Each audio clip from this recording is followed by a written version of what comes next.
Hi, I'm Christy Shriver, and we're here to discuss books that have changed the world and have changed us. And I'm Gary Shriver, and this is the How to Love Lit podcast. In this episode, we conclude our discussion of one of America's most enduring novels of the 20th century. That would be Harper Lee's novel, To Kill a Mockingbird. It still seems strange that this book is such a favorite. I mean, it plows unafraid into America's most difficult and divisive challenges like racial injustice and sexism and bigotry and ignorance. And the language is offensive. The topics are heavy, but everything is explored through the voice of an innocent female narrator recounting events as she understood them as a child, growing up in the smallest and the most provincial of towns, the fictional town of Macomb, Alabama. So you can't really go there. No. So much of it is recollected often in a dreamlike state. And so we begin our discussions in episode 1 by meeting our author, Miss Nell Harper Lee. Right. Now, let me interrupt you just for a second. I'm not sure we ever discussed Lee's real name. I've been referring to her as Lee or Harper Lee, but all of Harper Lee's family, all of her life, knew her as Nell. That was her first name. That's what her friends called her until the day she died. She got that name from her grandmother, who was named Ellen. Nell is Ellen spelled backwards. Clever. When Harper published her book, or Lee published her book, she didn't want to put Nell on the cover because she was worried that it would disintegrate quickly and they would start calling her Nellie, which probably would have actually happened. So she made the point to refer to herself professionally by her middle name, Harper Lee. I like the name Harper, so I'm kind of glad she went that way. Anyway, I know that's a sidebar, but I thought it was worth mentioning. And I would like to point out for our non-Southern listeners that Harper is a surname, and we do that in the South. Yeah, we do. We give you surnames like that for your middle name. You know, it's very interesting, and speaking of interesting, we're getting to the end of our discussion, and we've hardly mentioned Truman Capote, or the real-life version of Dill. Christy, do we have time really to say anything about the relationship between Lee and Capote? Well, of course we do, and it's kind of a sad story. You know, Lee and Capote were very much Scout and Dill. Both of them spoke publicly about being those two kids. Lee was every bit the tomboy, just like Scout. Capote was not the rough-and-tumble, football-loving, hunter-type Southern boy that you would expect, and so just like Dill, he had trouble fitting into, Monroeville, their little Macomb-like society. Later in his life, he would come out as gay, but that's his story for another episode on his life. Just like they seem to do to Dill, Monroeville treated Truman as an outsider, and the kids bullied him. Lee defended him, though, vehemently, physically. She beat the snot out of those bullies, even though she was actually younger. Capote's mother had sent Capote to live with an aunt in Monroeville when he was just 4 years old during her divorce. Basically, she abandoned him. Lee's mother was bipolar and was also a real non-present entity in her life, and so they both considered themselves oddballs, but they were oddballs together in their little community. Lee later said that they were bonded by what she called a common anguish over their childhoods. And they spent their childhoods together, and they wrote stories, and they were close. So close that for decades, there was a persistent rumor that Capote was the one that wrote To Kill a Mockingbird, or if he didn't write it, he heavily edited it. He, of the two, was the prolific writer. He had a lot of things to his credit.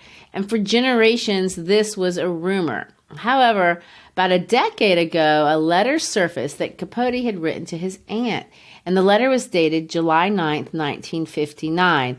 And that letter pretty much put to rest the rumors. He tells his aunt all about Lee's book, how much he liked it.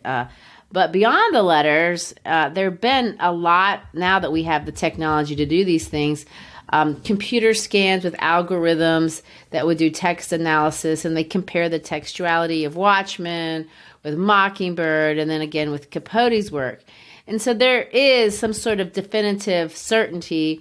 The issue basically has been decided. Not very many, if any, I don't know of a single serious scholar anywhere in the world that seriously believes that Capote wrote Mockingbird. Anecdotally, there's been a lot of people that have said some funny things, people that were close to both of them. The best one, kind of suggesting that Capote was such a big mouth. If he had written To Kill a Mockingbird, a Pulitzer Prize winning novel, there is no way that he could have kept that secret and taken it to the grave. So it's an interesting conspiracy theory, but no, it's a big fat no-go. Well, beyond the conspiracy theory, is there anything worth noting about the relationship that bears on the story? I mean, you said it's kind of a sad story, but so far, that wasn't sad. No, the sad part is the fact that the relationship fractured. I mean, Alice said it better than anyone when she was talking about this situation. And she basically said, well, she did say, let me quote her, Truman became very jealous because Nell Harper got a Pulitzer and he did not. Of course, we'll have to take Alice's word on that. But anyone who can mildly observe how they lived their lives can tell that their lifestyles were just wildly different. They went both to New York, but he lived a very different life than Lee. Capote did help her get situated. He introduced her to people, but she wasn't the partier that he was. They stayed close for a while, and after Lee finished writing To Kill a Mockingbird and sent it to press, Capote asked her to help him on his idea for his book.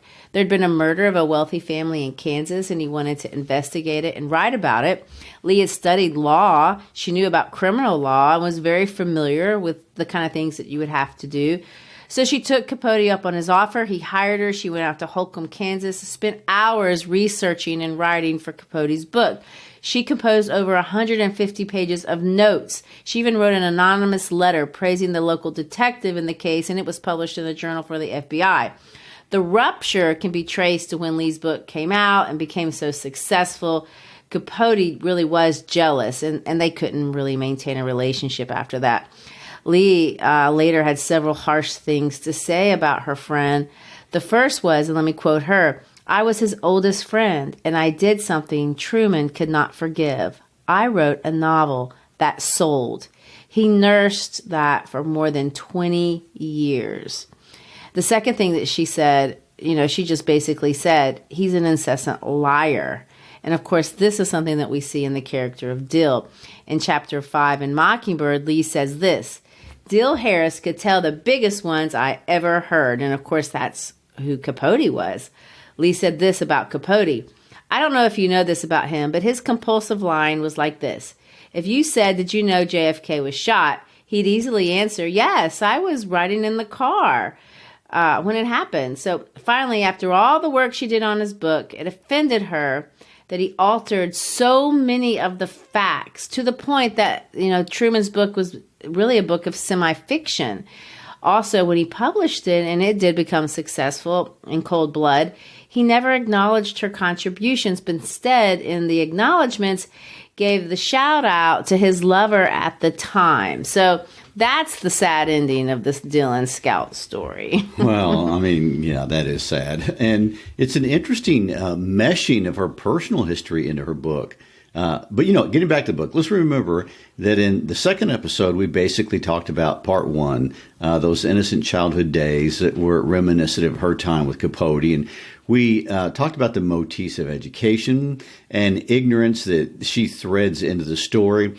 From her first meeting with Dill and his declaration that he can read, to her getting fussed at for reading in school. I mean, Lee illustrated man's need for hierarchies, and we watched her carefully work these motifs into her story about dogs and snowmen and men and old drugged out women and the ghost-like neighbor, setting up the universal themes that inform her understanding, really, of the racial injustice that she exposes us to in the next part of the book, in part two.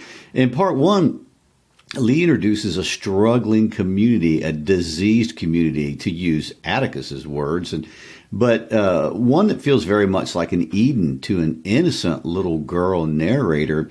In part two, Lee crushes this innocence as she exposes the deep-seated racism of the American South in the first half of the 20th century. The causes are universal, but the expression of man's inhumanity to man is in the particulars of a very small microcosm of humanity, and it's exposed so thoroughly that a child can see it and express its hideous and, really deadly nature. In episode 3, we went with Lee deep into the racial injustice of the 1930s and through the 1950s. We talked about the particular events in history that informed Lee's understanding of the world at large, but, more specifically, the rural, segregated, and very religious communities of the American South. Yes, and so now we will circle back to the big ideas and symbols that were so important to Lee. It's interesting that Lee doesn't conclude her story with the trial. I mean, she certainly could have. The tragedy of Tom Robinson's death would have made it an incredible denouement. The climactic pronouncement of the guilty verdict seems like the point of no return, and of course, in many ways it is, but is not where Lee finishes her story. Racial injustice is not the conclusion for Scout or Jim or Macomb. There's more. I think it's important to note, especially as we wrap up the ending, and you've already brought this out, but it's important to remember that Lee was trained as a lawyer. If you think about all the legal language she employs, it seems obvious, really, that this book was written by a burgeoning lawyer. Of course, everything Atticus says sounds exactly like a lawyer talking, but it's not just that. This is a book concerned about the role of law, a book about justice and the role of justice. Lee's father, who in some ways really is the model for Atticus, was a lawyer, as was Alice, her sister. Lee would have been if it hadn't been for the writing bug that got a hold of her. If you dig into the research on this book, which we have done as we prepared the podcast, I was surprised to see that the best critical articles written about this novel in any kind of scholarly way are not written by literary critics at all, but they're written by lawyers.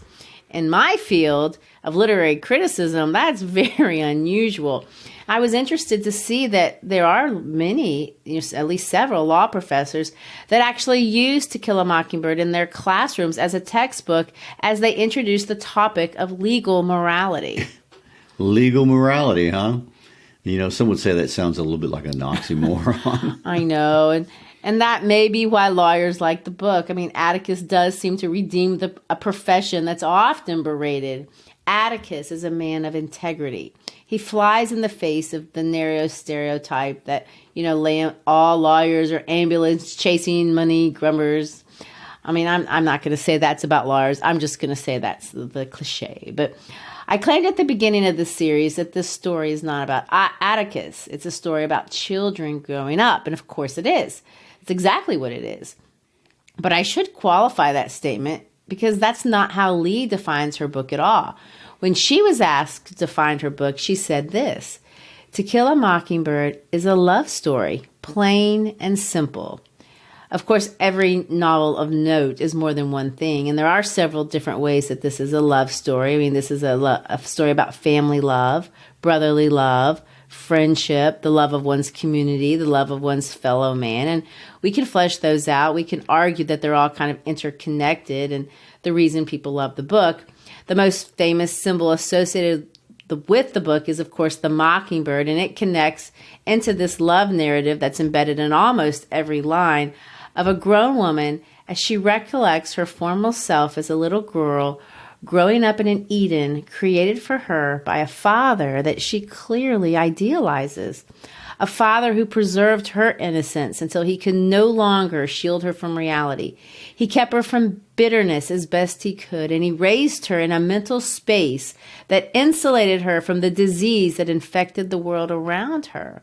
Her Garden of Eden illusion came crashing down, not just during the trial of Tom Robinson, but in the aftermath of that trial, as she was forced to stare into the bigotry and the indefensible and undeniable racial injustice, not just of Bob Ewell, but of the entire town that protected him.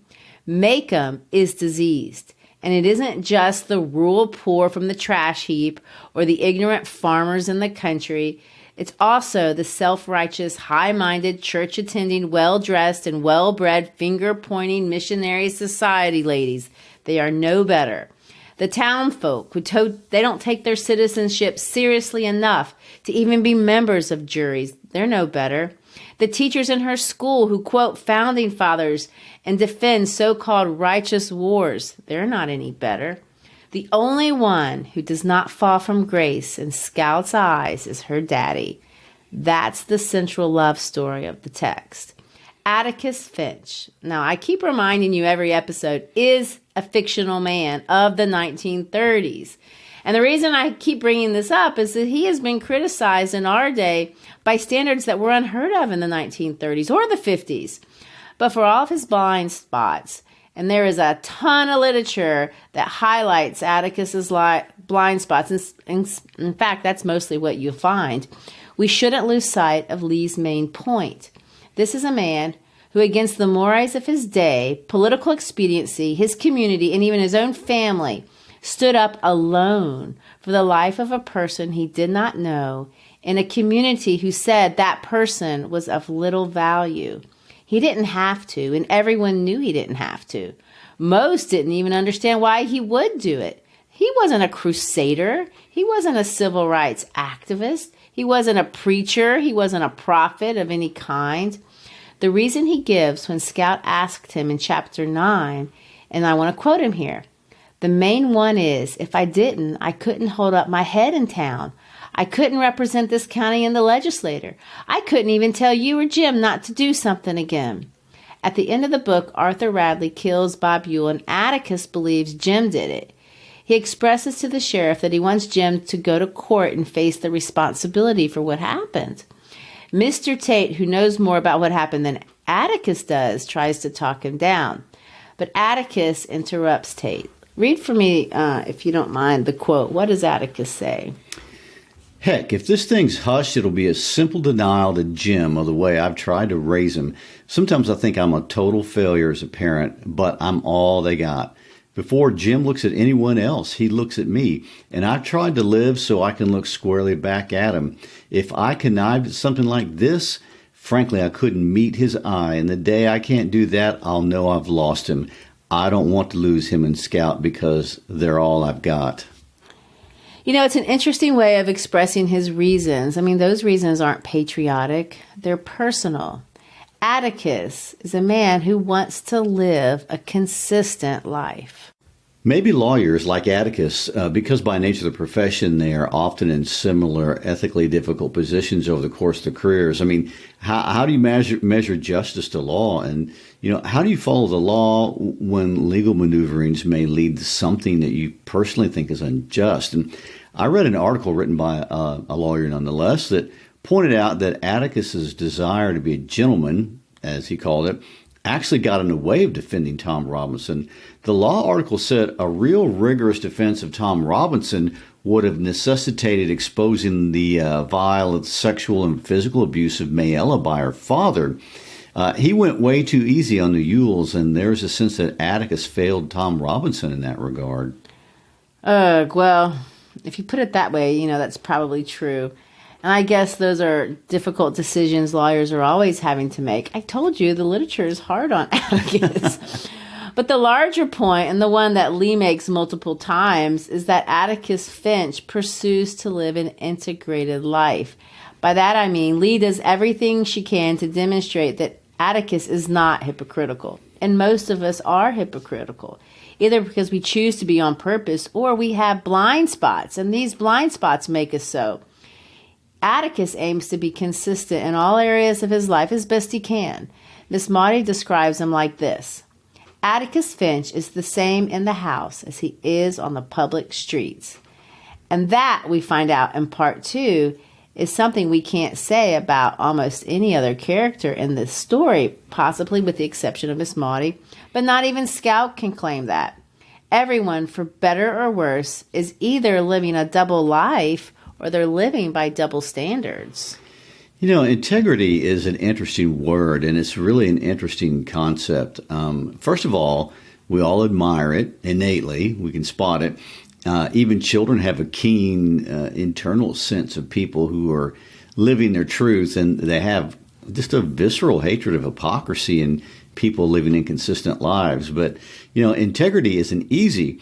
Even if you are as honest with yourself as you possibly can be, there's a natural tension in our relationships with other people. There's a Jesuit theologian named James Keenan. He tells us that there are 4 components to living a life of integrity.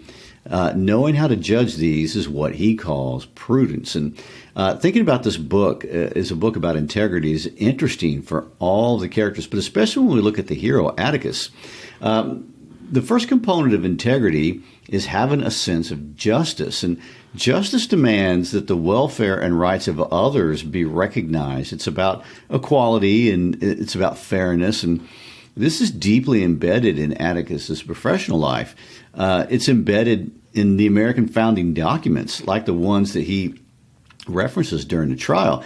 He says in that statement, which we read last episode, that for him, these are not ideas. They are things he applies in everyday life. And so, as a man of power, he seeks to serve everybody equally. And the story demonstrates that is exactly how he lives his life. And he serves the morphine addict who badmouths him to his children. And Atticus serves the Cunninghams, who can only pay him and cut timber. He serves at the state legislature so seriously that they make a cartoon about him in the paper. And, of course, he serves the African-American community, treating him with equal respect. And it's for this reason they stand for him as he walks out of the courtroom, even though he lost the case. And Miss Motti at the end of the book says this: whether Maycomb knows it or not, we're paying him the highest tribute we can pay to a man.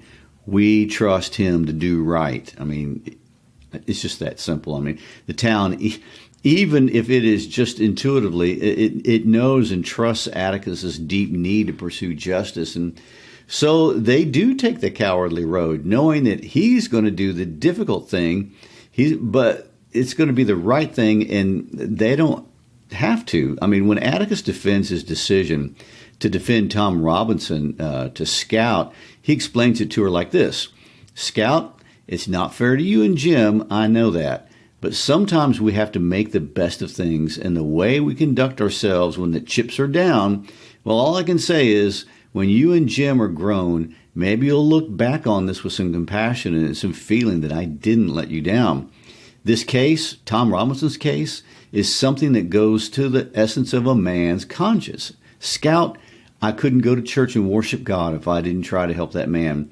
Before I can live with other folks, I've got to live with myself. The one thing that doesn't abide by majority rule is a person's conscience. In other words, I've got to be a whole integrated person, and this is what I do for myself and for you as my child. That's a pretty lofty statement. Well, I'm glad you brought up that quote, because I was going to if you didn't. In the beginning of the book, Lee makes such a big deal out of that educator, John Dewey, and I made fun of him when we talked about him, I'll admit it. But John Dewey, if you don't agree with any of his teaching methods, you have to agree with the idea that he says that, and because we know this by experience, parents know this, that kids learn by doing, and they learn by watching what we do. They don't learn by listening to what we say. And in this case, both Scout and Jim love their daddy, but they also admire him. They don't want to disappoint him. And that is different than just loving a parent because that's your parent. After that jury convicts Tom Robinson, Scout says it was Jim's turn to cry. He goes home and asks his dad how something like that could happen. Atticus says, I don't know, son, but they did it. They've done it before, and they did it tonight, and they'll do it again. And why they do, it seems only children weep. Atticus is going to go on to say that Jim couldn't have done it, and boys like Jim couldn't have done it. I mean, what does he mean by that? He means men and women who are determined to have integrity couldn't do it. Men who can see beyond the hypocrisy of the emotion of the mob. I mean, men and women who choose to live lives of consistency couldn't do this. And, that's an important point Lee seems to be making in the text as a whole. And perhaps that's what she wants to accomplish with her book. The whole experience of watching Maycomb display this inconsistency wakes Jim up. He describes it almost like that. He says this: it's like being in a caterpillar in a cocoon. That's what it is. Like something asleep, wrapped up in a warm place. I always thought Maycomb folks were the best folks in the world. At least that's why they seem like, or that's what they seem like. Jim's innocence is absolutely shattered. He sees the ugliness he didn't even know existed in his community. He sees the hypocrisy. And of course, Scout, she sees it too. She sees it more slowly, but it becomes very obvious to her, especially in that missionary society meeting. The women who meet in Atticus's own home speak ill of him in front of his sister. They speak ill of Tom Robinson in front of his African-American housekeeper who's taking care of them and is a dear friend. And they speak slanderously in front of Scout. They even make fun of her. They degrade people in Africa and the way of life of the people there. They speak terribly about Helen Robinson, so much so that Scout mistakenly assumes they're talking about Mayella, and they do all of this while eating cake. I'd say that Lee does not give women a pass in this book.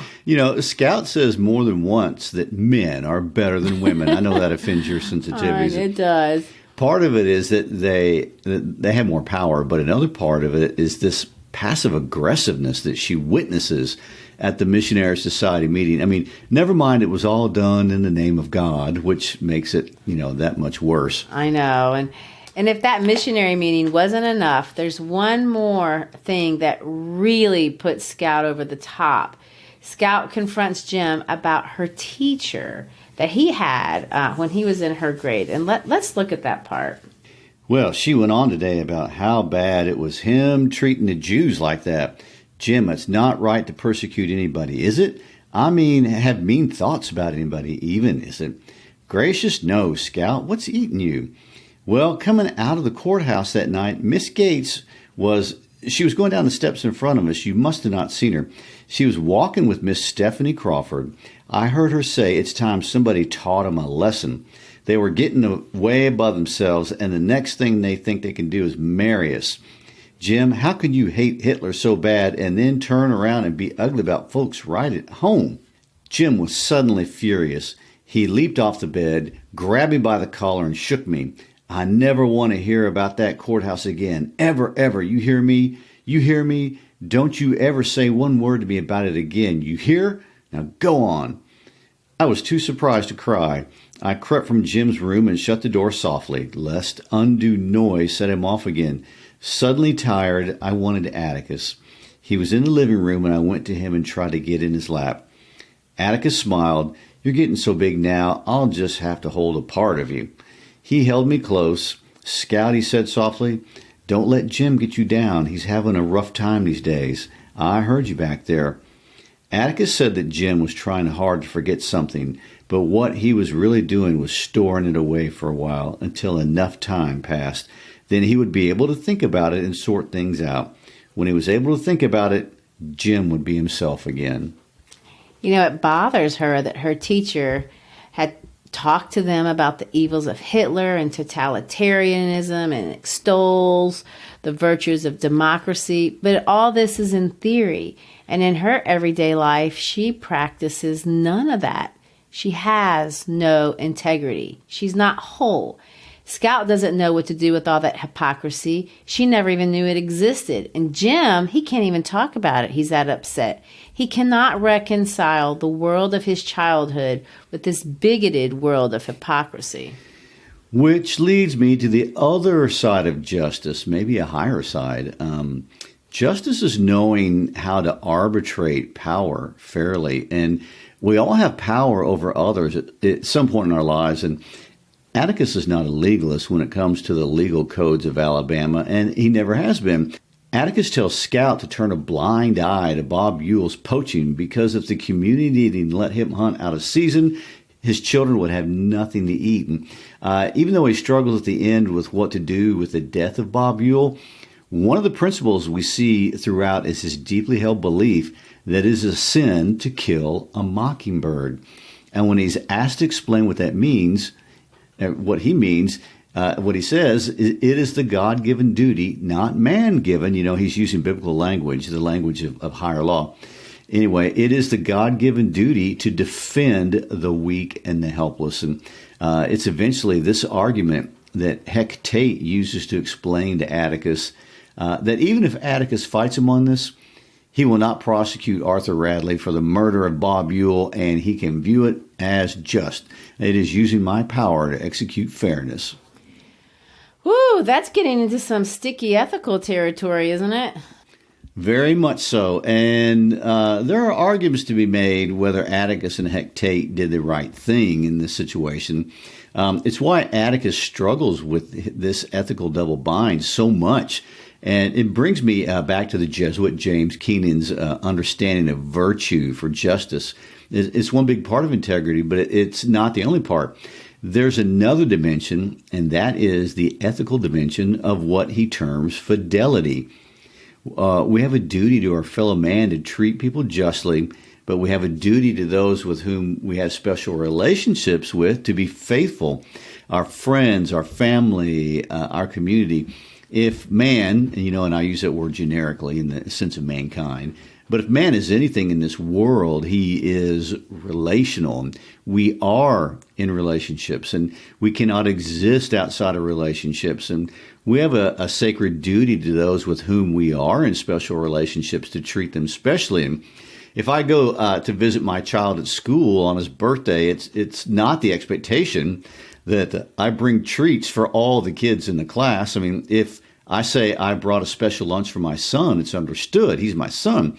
We have a special relationship, and I have a special duty towards this relationship, and I must be faithful to that. But there is a natural tension in balancing those things. And when does the needs of the greater group outweigh the needs of those I'm closest to, and vice versa? So every culture answers this differently, even within, the microcultures of a single country or people group. And it's so amazing that Harper Lee is bringing out this much nuance.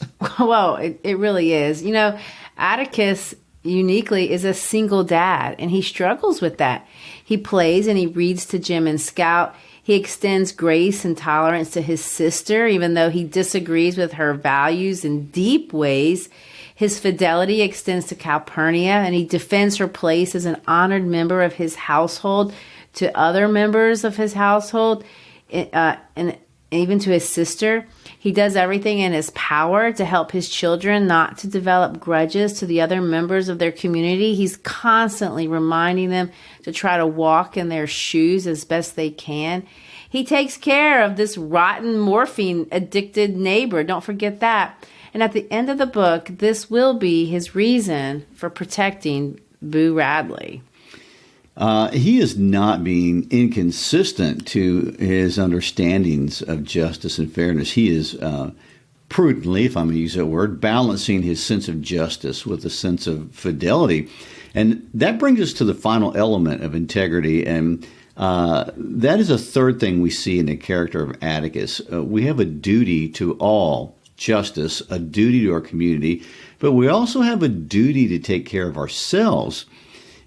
Sometimes, especially if we are really trying to be good people, that's the hardest one of all.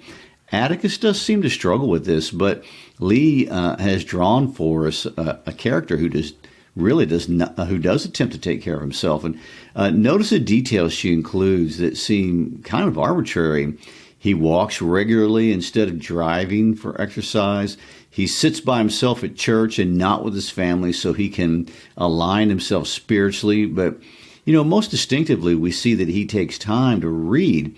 If you remember, as the children grow older, they decide, and I quote, "It is generous to allow Atticus 30 minutes to himself after supper."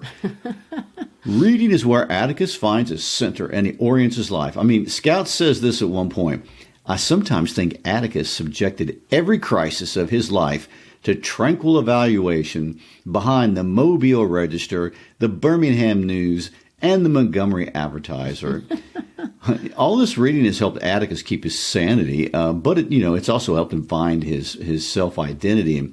It frustrates Jim, but Atticus doesn't need to play football or shoot a gun to be affirmed as an individual. He doesn't need dominance to do this. And he's confident in his essence. And, that comes from the security that he's finding in his personal identity. And it expresses itself in his ability to be calm and to be able to stand firm under the extreme pressure we see this community put on him. His confidence doesn't come from them, so when it gets difficult, he can stand alone. Well, let me point out that the very opposite of him, if you want to see the antithesis, look at Bob Ewell, where Atticus refuses to carry a weapon and has never laid a hand on his children. Bob Ewell poaches on public lands, abuses his own children, and tries to murder Jim and Scout. Where Atticus treats everyone equally, Bob Ewell tries his best to prove he's better than the man who lives down the road. Where Atticus acts non-emotionally and rationally, even graciously, Bob Ewell only acts from places of extreme emotion, aggressively, ragefully, and vengefully. And of course, this results in the obvious contrast in their two daughters, both raised by single dads, both living outside, really, of their respected communities with few friends, but they both end in very different places. As we navigate our way towards the end of the book, all of these contrasts stand out to Jim, but they also stand out to Scout. And one interesting motif, and I haven't brought this out yet, even though I've talked a whole lot about motifs, but it's something to think about. Notice how many times Lee puts Scout to sleep in this book. She's always falling asleep. Chapter 21, she wavers between consciousness and unconsciousness in the evening of the mob. She falls asleep during the trial. She's unconscious during Bob Ewell's attack. She falls asleep in her father's lap more than once. But if you think of sleep as an archetype, and we often do in literature, it is an archetype, sleep suggests a loss of personal awareness or a state where healing can occur, which brings us back to the mockingbird. The mockingbird is Lee's symbol for innocence, for sure. It's a symbol for the weak, the people to protect, those to protect, for sure. But there's another interesting feature. Why did she pick the mockingbird? Mockingbirds imitate others. They do it, that's their way to survive, their defense mechanism. How interesting, because there's a lot of characters that are mockingbirds in that sense as well. Of course, Dolphus Raymond mimics being drunk in order to survive. Calpurnia has to mimic a special way of talking in two worlds to survive. But even Scout mimics being a special kind of lady when she has to intermingle with the women at the Missionary League. Mockingbirds mimic because they're not strong enough on their own and they cannot protect themselves any other way. It's just another layer of meaning that I think is really interesting when you think about the phrase, it's a sin to kill a mockingbird. Which is brilliant, I might add, to sum it all up like that. Well, in a book about integrity, which I defined earlier as meaning justice and fidelity and self-care, I guess Lee would say the last virtue to include would be empathy. I think so. Lee ends her book with Scout going to sleep again.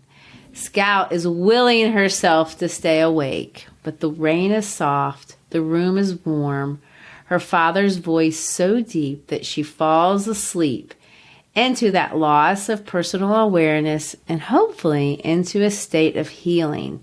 Atticus has been reading to her from a book titled The Gray Ghost. This is the book that Dill had left behind in their house. Scout goes to sleep mumbling something about how the villain in the book is just misunderstood. She says, he was real nice. To which her father says, most people are, Scout, when you finally see them. And maybe that is Lee's message to us all. Be men and women of integrity. Hold up the banner of justice, fidelity, self-care. But never forget, even though we can never fully understand the experiences of another, we can never walk in the skin of another, we can try to do our best to walk in their shoes. You know, she never sounds like she's fussing at us. She kind of just lulls us really to sleep too, to be honest. But her message to the world is certainly a reminder for every generation, to every people group, at every age. Indeed. What a great story. Well, thank you for listening. We hope you've enjoyed this final discussion of Harper Lee's To Kill a Mockingbird. Next week, in honor of Halloween and the Day of the Dead, we will be revisiting our Edgar Allan Poe episodes. Those are spooky and fun. After that, we will look at the poetry of Paul Laurence Dunbar, one of America's greatest poets. As always, please share this or any of our episodes with a friend via text, email, or social media. Send us a picture of you listening to the podcast or wearing our merch. We've had some fans do that. That's always fun. We'd love to post it to our social media, howtolovelitpodcast.com. Post it on Instagram, Twitter, Facebook. Anyway, visit our website. Check all that out, howtolovelitpodcast.com. Peace out.